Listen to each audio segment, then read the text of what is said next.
Guys, উপরে না দেখে নিচে দেখো। টানা দুইটা ভুইয়া করার পর অবশেষে আমার ওভার কনফিডেন্স নিয়ে আমরা চলে গেলাম আরো একটা ম্যাচে, তাও আবার পিকের ভিতরে।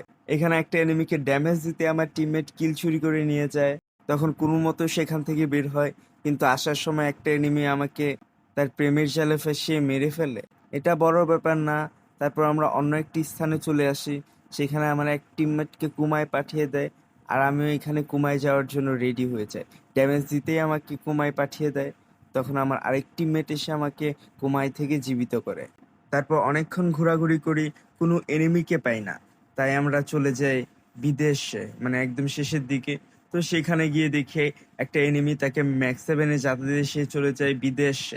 সে যদি একা বিদেশে চলে যেত তাহলে একটা কথা ছিল, কিন্তু তার টিমমেটের সাথে চলে যায় বিদেশে। তারপর লাস্ট এনিমিকে আমি আমার জাদুর অস্ত্রের মাধ্যমে, মানে এই লাঠিটার মাধ্যমে জাতা দিয়ে দিয়ে মেরে ফেলি, আর আমরা ভুইয়া করে ফেলি।